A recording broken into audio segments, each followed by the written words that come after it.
Our second speaker tonight is Reg Beatty, who is a bookbinder in Toronto and the vice president of Cabbage. Reg had a marvelous trip this summer and went out to Idaho, where he was involved with quite a workshop out there and a mill that will look a little bit familiar to some of the pictures that Beatrice has of one of the mills that she went to. So I'd like you to please to welcome Reg Beatty.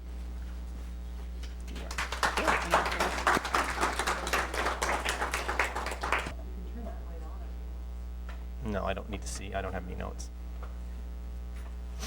So, somebody needs to turn the projector on.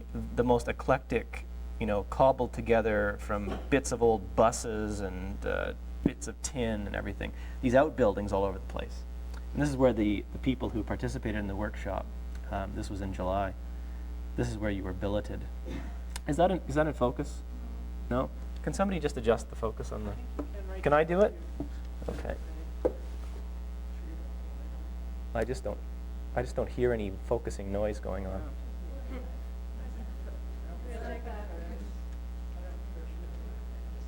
Oh, thanks, Carol.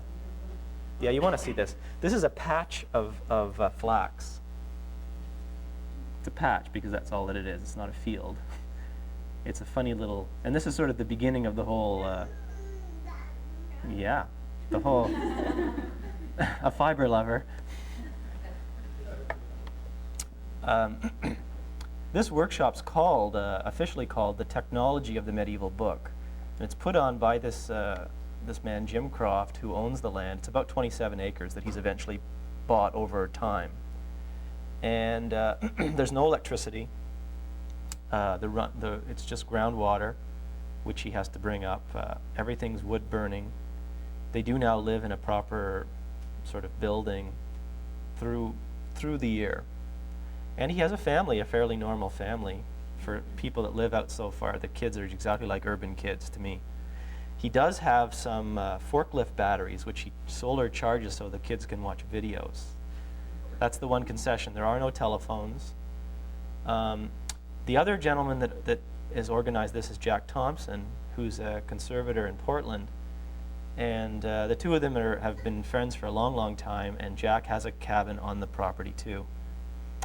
And his daughter lives there, and she is a computer whiz, and she does all her work from using satellite technology and serious computer equipment, and just flits around and does all her work out in the middle of nowhere. It's kind of it's an odd contrast. But this is where it all begins, because the workshop is sort of from the ground up, as they say, and this is what's interesting about this particular stand of flax is you can see that it's growing very straight, and that's one of the important parts of the culture of flax is you want it to grow a certain way. Now he said he wasn't as careful as he could have been in planting this. You want a certain amount of distribution. You don't want them to be too far apart or they'll start to grow irregularly. You want them not too close, or they also won't get proper water and sun. And this is now in flower, which is when we were there. And of course, I mean, flax will produce the fiber, but it also is part of the family garden in that you can use it for food. There's seeds, and I don't know whether this flax produces a good oil or not. I think that might be another type, but there's also a possibility of making oil. So that really is what the workshop's about, is this material culture isn't just about going to a place and getting a raw material, and it's not even about going to a place and getting something like, say, bedding or sheets and making a raw material out of it. It really is about surrounding yourself with physical things and living materials that then become transformed. I mean, growing this is a very seasonal activity. There's important things that have to be timed so that it's harvested at the right time, and so that also creates a kind of rhythm to the experience of living in this place.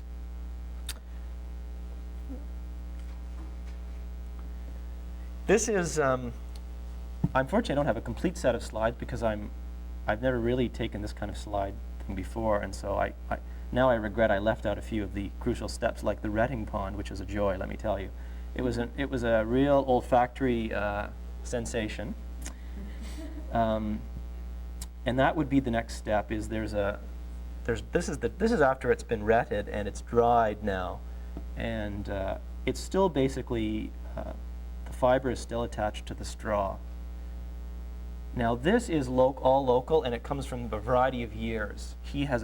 That's one of the things that definitely is medieval about this place, is that he has things that have been aging and curing and generally sitting around in a junk heap for like 10, 12 years sometimes. And so it's interesting, he can dip into things, and he's pretty good about keeping track of which batch came from what year. And also he could tell you the weather conditions and the why maybe it's a darker color, or why it's a brighter color, or why it has a funny. It's very interesting. It really is such a quirky thing. This is the man in the foreground here is Jack Thompson, holding on to some of that fiber, and this is a device that starts the process where you're breaking the straw away from the fibers, and it's Gary Frost, if you know, is a binder and teacher who's doing the actual smashing there. That's the other part of this class, is that it's the physical effort involved in any step, take your pick, is just unbelievable. This is the fibers are cooked in lye, usually for about 3 days. It's wood burning.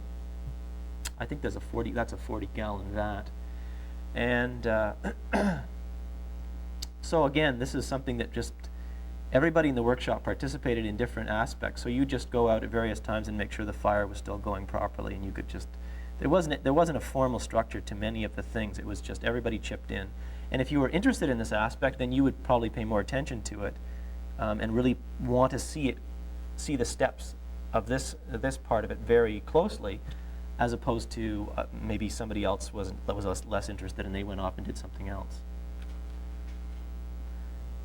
There was no toilets on this property. There's a lot of outhouses, and they also have different period feels. This has a kind of pagoda-like feel, I find. And what's hanging on the line here is an interesting collection. What happens is after it's in the lye for 3 days, it's washed, and then he has a wringer washer that he puts it through a hand-operated one several times to clean it, and then he sun bleaches it. Sometimes up to 3 years. Some of this has been on there for 3 years, some of it a shorter period of time. And this is a real mix of stuff. At the very bottom there, this is linen that he's taken from old fire hose. Fire hose now is made with synthetic fiber, but for the longest time it was made of very high quality linen. It's incredibly strong. I mean, it's almost too strong. He said that the sort of harvesting, if you will, of this fiber was just, mind-bending. It was so difficult, the cutting, the trying to clean it. It's very dirty, for one thing. It's been through fires. What do you expect? And/or it's been disposed of not in a very careful way. They're not really allowed to give it away. You have to have a connection with the fire chief, and sort of you make a kind of clandestine visit to the dumpster and get this stuff.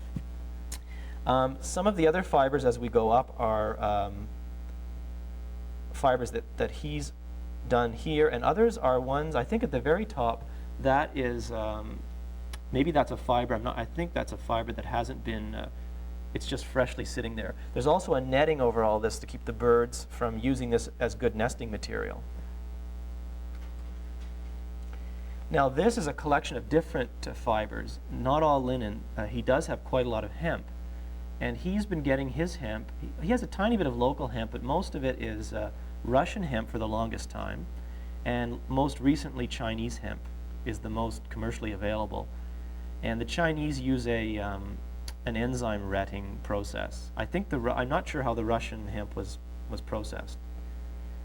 They are not using the retting pond the way he was, which is much slower, and you basically just let the stuff rot until it's ready.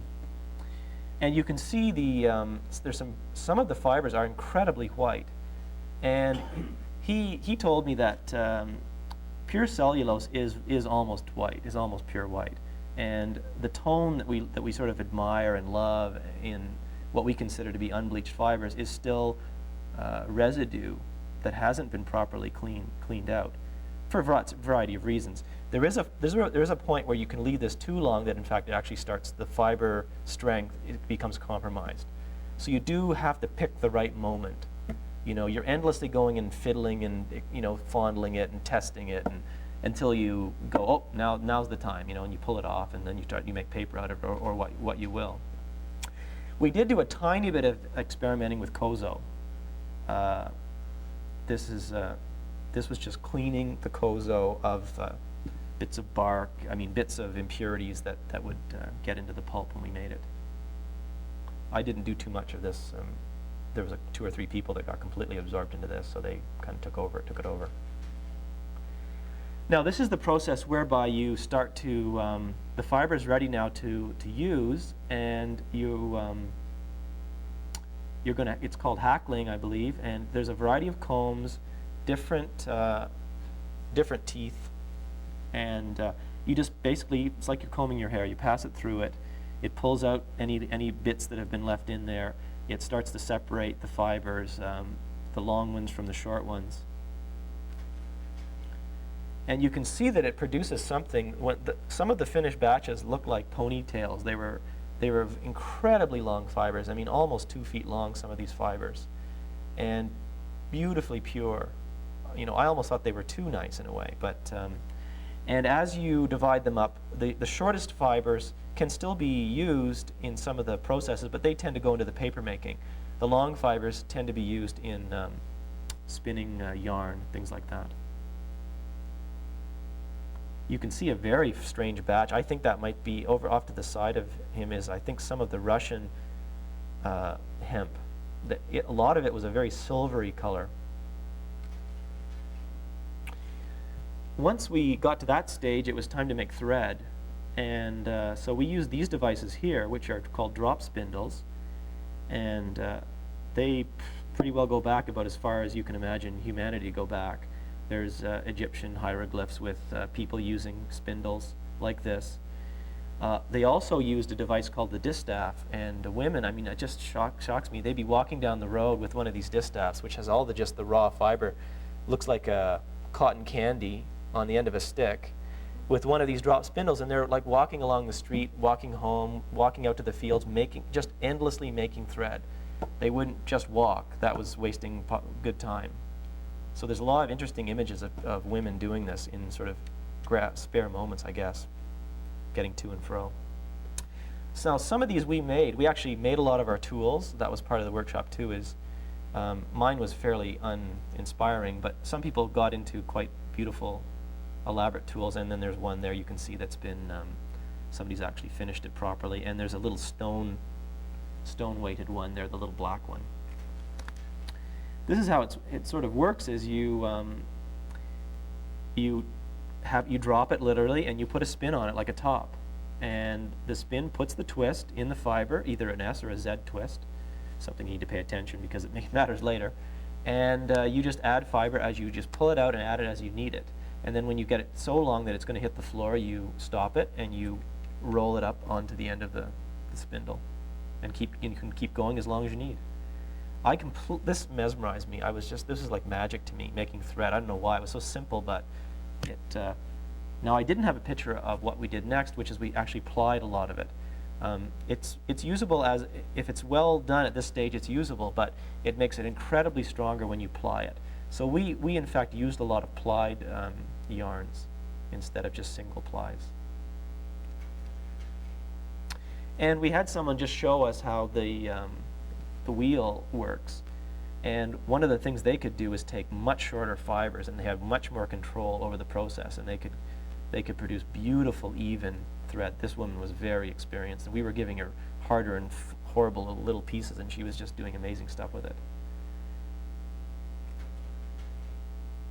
Now this is heading off to the mill, if you will.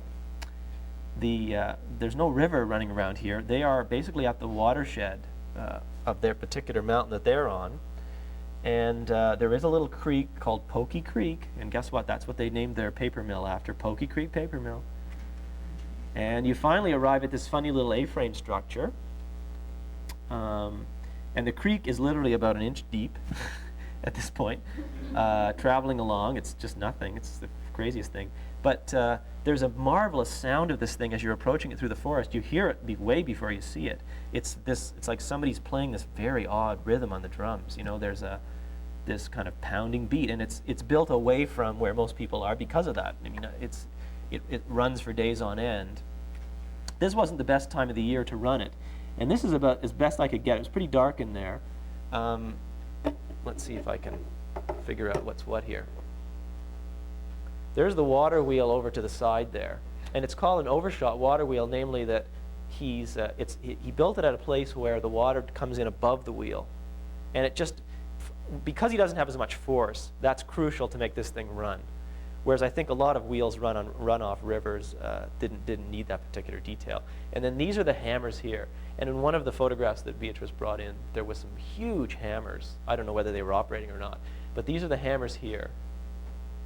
And these hammers beat. Whoops. Did I rip that off? No. Sorry. The hammers beat away for I think about 3 days at a go. And unfortunately, all it produces is about 12 to 15 sheets of paper after all that time. And he doesn't produce this commercially, let's put it that way. I think he figured it out once that after the fiber preparation, including, you know, growing it, let's say, and the retting and all this stuff, and then the days in here, and the loft drawing and sizing and all the rest of it, that he'd have to charge $40 a sheet, and that's just paying himself minimum wage. So you can see it's not he doesn't do this for commercial purposes. Whoops, wrong way. This is what it runs off of. It's the frog pond, and there's actually a funny little frog in there. That looks like a little bit of. He's got one leg that he's draping along. He's the most relaxed frog I've ever seen. And this is interesting too, because it is the water mill, or the stamping mill, really does have to integrate itself into the local kind of ecosystem, because if he wants to run it in the summer, he's going to lower this pond too much, and so it'll threaten the life of the pond. So of course winter traditionally is always the great paper-making season in Japan as well as in the West, I think, and because of the amount of water that was needed. So he has to be careful. He also has to be careful of any secondary processes that might get into the water system, because people down the way are using it as drinking water. So he has to make sure that everything is clean, and there's nothing casual about, oh, you're finished with something, you just throw it down the sink or throw it out in the back, because eventually it'll get in the water table and somebody's going to drink it. We all made watermarks out of brass wire, and this is Jack just attaching them to the mold. So there were 15 people in the class, so there was kind of a crazy looking piece of paper with 15 watermarks all over it, and he dated it, so we have, you can see it there. I brought my little book in, so you can kind of see, you might be able to see the odd watermark in the paper. And there's the mold, the Declan mold, and the vat. Now, in the workshop, he actually went out and got cotton linters, which had been Hollander beaten for the workshop, so that we could get to this stage. I mean, he just had to be practical. Yeah, he couldn't produce enough pulp for all of us, proper local pulp for us to use. And this is the little setup just off to the side, where it's a smallish mold. I think it's about 12 by 18 or something, kind of a nice size, and felts. And at this point, traditional paper making takes over. We did experiment with drawing techniques, so we dried some paper on a screen like this, and we did some loft drawing, and we did some gelatin sizing, and all kinds of experiments. This is the next process. the leather process. You could consider it a fiber process too, if you like. Collagen fiber instead of cellulose fiber. And these are the way the skins came. They're billy goat skins. Billies are not considered to be desirable. They don't provide any milk, so they're often the first to go, unfortunately. And they were salted, and that's basically the state they came to. At this point, they are absolutely rigid. It's a piece of rawhide is what it is at this point. Still has all the hair on it. So the first thing is to rehydrate them, get them back into sort of a malleable state. This was one of the interns from Iowa who was kind of in charge of the leather department. This is me. And again, we made a lot of tools. You can see all the shavings down there. This is after I sort of, mopped my brow because I was exhausted after making this stupid thing. It was out of a piece of log, and it was called a fleshing beam, which was an important piece that was going to be used in the. And there's the fleshing beam there now, with legs on it, and there's that billy goat skin, and it's been put in a vat after it's been rehydrated. It gets put into a lime bath, and that basically acts as a loosens the hair, and we could almost push those hairs off just with our fingers. That's how loose they were. Now, we did lots of things that I can't even talk about tonight too much, but for example, we kept all that hair, and a woman who knew a bit about brush making took us through some exercises in finding matching fibers and making sure you take hairs in clumps and making brushes. So that was an interesting thing that just very spontaneous, had nothing to do with the workshop per se. And then you get at it with one of these tools. It's not very sharp, it's relatively blunt, and this was a step that most people really didn't want to get too close to. I mean, they went through the gestures, and then they quickly moved on. So I actually hung around a lot more around the leather and kind of overcame my repulsion. It was a little stinky, but you got used to it. And so you just basically, it's more and more cleaning is what you're doing here. You're just removing unwanted material, and you're getting it just down to the skin. Here's one of these people. I think this is his one moment of glory, and then he quickly got the hell out of there. And then here's one of the skins, a skin. We had several skins that we were working on at any given time. And we worked them towards both parchment and towards an alum tawed leather, as opposed to a tanned leather. So this is the frame, and I think I have a close-up of one of the knots. It's a sort of special, one of these special knots that has that grips one way and slips the other way. So it's the ideal knot to be used on one of these things. And these are just clamps. I think they just got them from like a regular leather, tandy leather or something, nothing fancy, nothing medieval about them. In fact, the medieval technique is to actually have a stone that you put against the leather and wrap around the stone, rope or cord, and then fix it to the peg. A little bit different. And then you get to work. Now, this is one of the skins that's going to become parchment. So it's being at this point, it's just a gradual scraping and stretching. And what you wind up doing is, again, it is fiber. It is a kind of fiber-based material because you are realigning the fibers, and that's what really gives it its what makes it go white. It's a realignment and a stretching of the fibers. If that doesn't happen, it stays incredibly translucent and looks, again, much more like a piece of rawhide than a piece of parchment. And obviously, the control of that will affect whether you produce the type of parchment that you want or the type of vellum that you want. Now, this is done. Some of the scraping is done with this sort of a lunette-style tool, and of course, this was a homemade one with an old skill saw blade that had been, all the teeth had been taken off, and another edge had been put on it. Now, these were the tawed skins. They've gone through the final tawing, and the tawing is done in aluminum sulfate and pickling salt. And after it comes out of that, then you have to. The salting is pretty brutal on the skin. It needs to be moisturized, if you will. So we used a combination of bran and egg yolk. Egg yolk was one of the traditional techniques for putting oils back into the leather. Now when these finish drying, they are again very, very stiff, and you have to work them. I don't have any photographs, but you work them over a post, or in a lot of native cultures, you just work them on your thighs, and poof, they must have had massive thighs. I mean, I can only imagine. I tried it. It was impossible. And as you work it again, you discover that you are realigning a lot of the fibers, and areas that weren't so white go brilliant white. I mean, it really does transform before your eyes. And it just gets more and more and more supple. Now, there's a lot of woodlots all over the place. This is just one of them. There's dozens of them. There's a huge clear-cut area, too. And everything's fueled by wood. So it's another case of you have to manage wood, because that's what's going to cook your food. We ate out of doors on wood-burning stoves.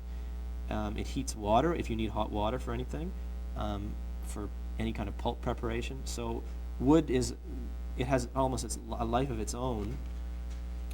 This is where the wood is kept a lot of times for just general house use, but also where the wood that's been put aside for book use as well. Most of the wood has been drying for years and years and years. I think we worked on something that was 12 years old. I mean, it was a 300-year-old tree, oak. But what's interesting, of course, is even after all that year, you split it open and it's still moist inside. It's still, it really has to be dried almost in the board. You have to take it down to the board and then dry it for another 12 years. This is a great tool. I love this tool. This really was the Klondike days, wasn't it? With this big, this big saw. So there was a couple of trees we used. We used a 300-year-old tree. We used a tree that was 150 years old. I think that's this one here. And they're just breaking it down into reasonable sized pieces. What they like to do is, rather than cut it, this is just a rough cut that they're doing, is they like to, it's always split. And they feel that the splitting makes you follow the grain more accurately. And you can see if there's a twist, a natural twist to the wood, and you can work with that twist to prevent the board from warping. When you force a cut with a saw like this, you can force it right through a twist and you'll never know until years later the board warps on you in a crazy way. Now this one, you can't really see, but he's got this most incredible mallet, this huge primitive caveman-like mallet, and he's just smashing away at this thing. Here's somebody else doing the same thing, splitting down this piece. The mallets are made of roots. I have a picture of that. Now you can see the piece is getting smaller and smaller here. There's one of the roots. That's what you tend to make the mallet out of a solid piece, solid root. You don't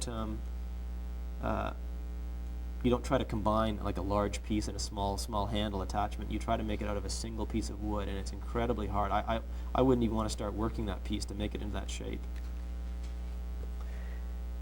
And you can also use a variety of wedges like this to take off pieces. Here's a piece. You can see that it's down to a pretty good piece. We actually found an interesting insect had gone to live inside there and produced this marvelous pigment. We should have probably kept it. Probably would have made a marvelous dye. The insect was long gone, but this beautiful ochre came out of that board.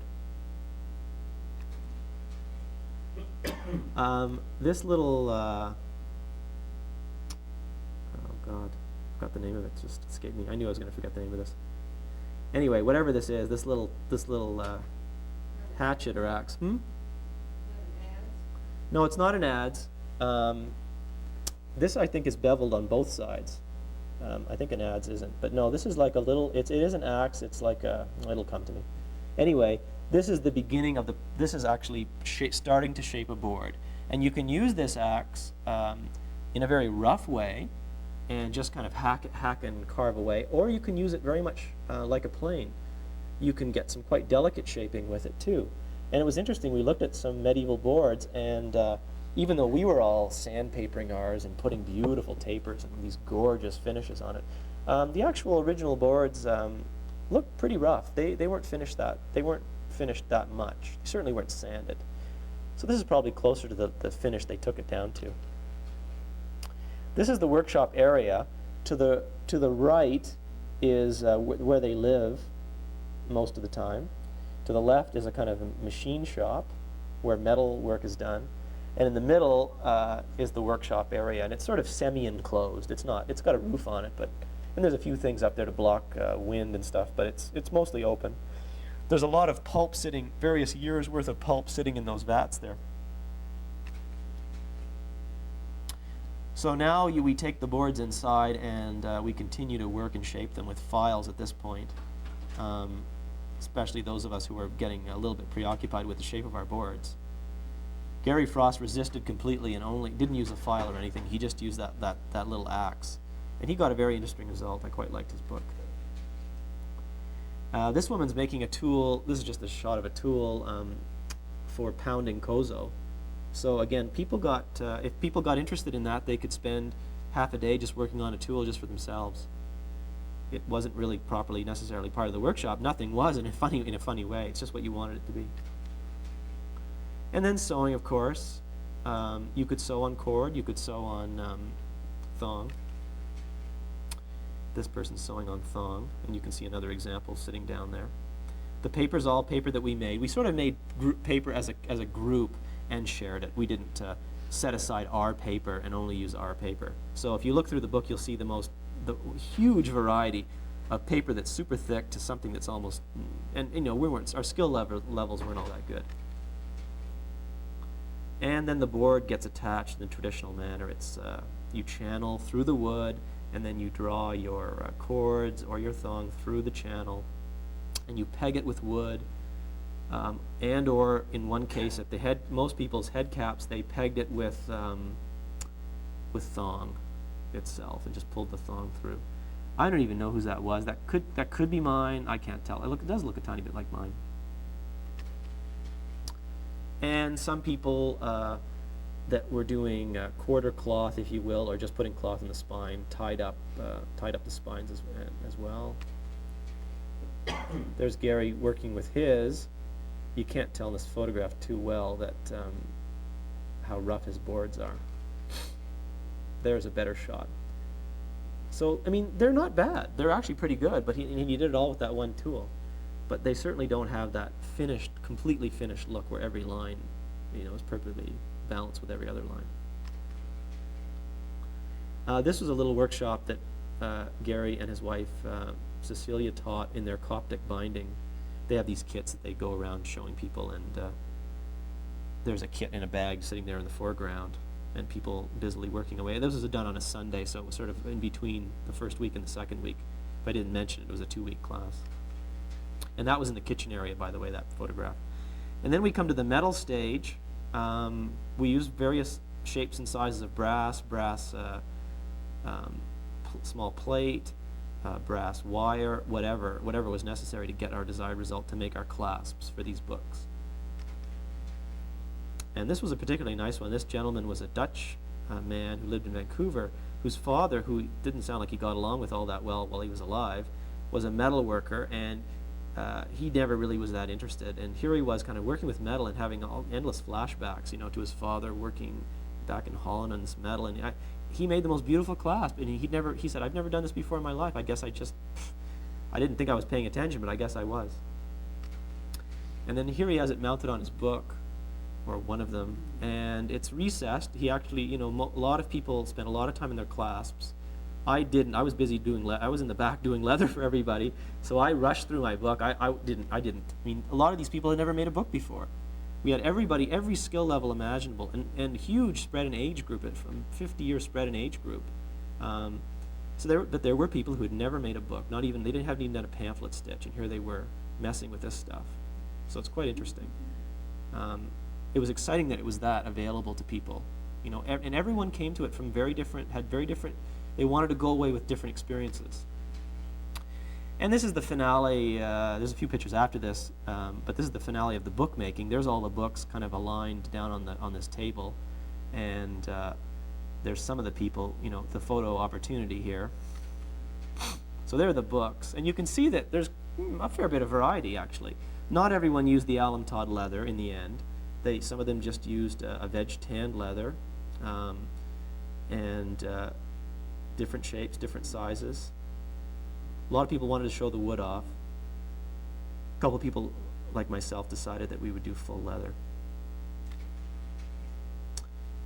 Some of the other things we got into was we got a little introduction into medieval practices in ink making. This is Jack Thompson.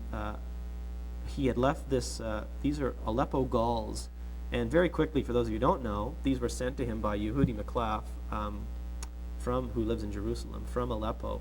They're considered the finest of this particular product, and they're something that the oak tree produces.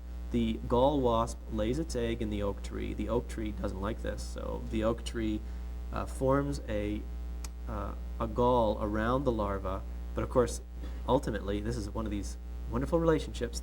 That's what the larva wants the oak to do, because that's what it's going to use to nourish itself initially before it eats its way through and then escapes.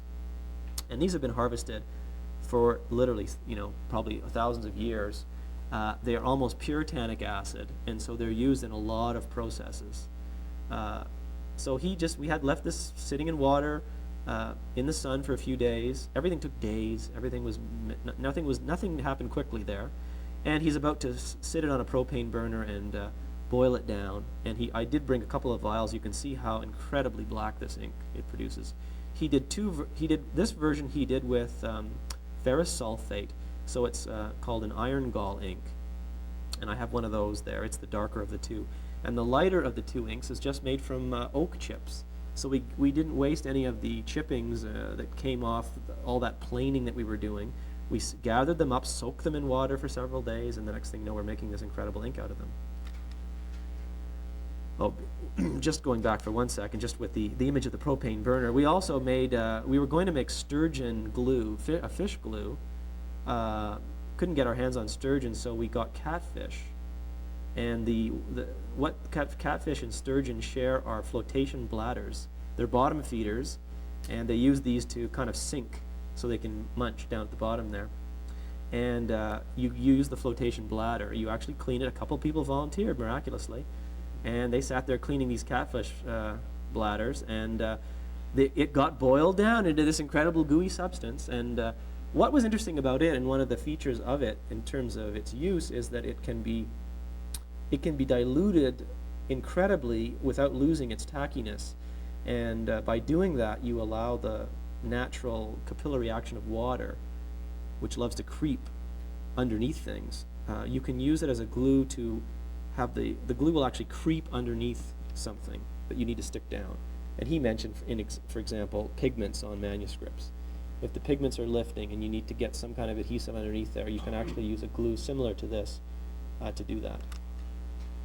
This just was one of the gentlemen who was a book artist, and these are the kind of books he made. We had a sort of show and tell day, and I really thought he had some fun books. Lots of variations on Coptic stitches and wooden boards with little insetted panels with sculptures in there and all kinds of crazy things. It was a very dull day, and this still turned out fairly well. We also had a bone folder festival day, and everybody does kind of, I guess, fantasize about their bone folders, and they have bone folders they like, and they would never give them up, and when they do, it's a tragedy and everything else. I know I've been through that experience. What was interesting about these bone folders is he had a large local supply of elk legs. I guess legs aren't so desirable, and a lot of hunters in this part of the world, so they would just dump their legs on his doorstep, and he put them outside, and he cooked them a bit or whatever. And then he would rough them down into a certain shape. So you could take folders just for practice. It's like whittling. This was sort of a break time for people. We were just chatting and filing folders. And then some people decided to keep them and paid him a bit of money, and other people just didn't. They just put them back in the thing. He also made a lot of folders out of lignum vitae, which is one of the hardest woods, if not the hardest wood, and the national wood of Jamaica, someone told me. And I brought one of those as well to look at. So you can see some of the folders are ones that I bought directly from him. And this is what he looks like. This is Jim Croft. This is his property. And there you can see the Idaho, the map of Idaho. And we're up near the top where it's tapering. It's getting pretty close to Canada at that point. And he goes to craft shows and stuff and wears this crazy outfit of his. And you can kind of get him to spin around for you and pick a folder. And he's got the lignum vitae on the one side, on the one side. He's got the elk, and very different, beautiful shapes. I mean, I actually got someone to put this on just so I could go through them, and I bought some for presents, you know. That's a nice thing about bookbinding, is you can give somebody a bone folder and they actually thank you for it. And then just in conclusion, this is looking down sort of from that little patch of flax, looking back down towards the kitchen area. This is where we ate. So it's covered, but it's pretty open, and this is an extensive garden. They don't eat exclusively from this garden. They're not purists about anything, but they certainly do eat lots from it. And there were 2 wood-burning stoves, old stoves, that were hooked up under that enclosed area. And that's where we had 2 cooks preparing food for us. Incredible, everything from vegan to, you know, meat-loving meals, and 3 big monster meals a day. And then this is just looking from that eating area back up towards the, you know, kind of in the middle there at the top is where the flax is. And there's the stove, the kind of campfire where people, there's a lot of herbs. Jim's wife Melody makes a lot of sort of herbal medicines and stuff that she sells at shows. So there's a lot of lavender and all kinds of herbal things as well growing around. It's just I wandered through this place all the time. I just loved it here. And that's it.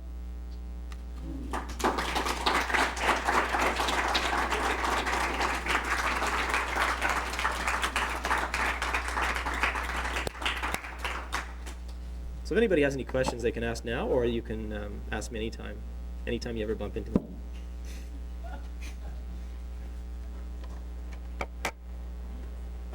And I do have things up here. There was a lot of information exchanged. The course went from what I would say, you know, completely loose to intensely technical, depending upon what path you wanted to follow. Jack has a 4,000 volume library relating to the history of book production and different material cultures. So there's just a tiny, tiny little fragment of the kind of things that we were all pouring through at night, you know, with our little flashlights, you know, when we were in our cabins. And I did bring the book that I made. It's not anything special or anything, but it's just a kind of compendium of the various steps that I went through, and the folders and my little drop spindle, etc., etc. So have a look at that when you get a chance, on your way out the door. Thank you very much, Okay. Reg. That was fabulous.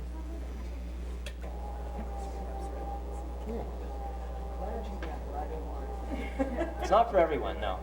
Although, you know, it wasn't as bad. You actually get used to it. The outhouse was the hardest thing, you know.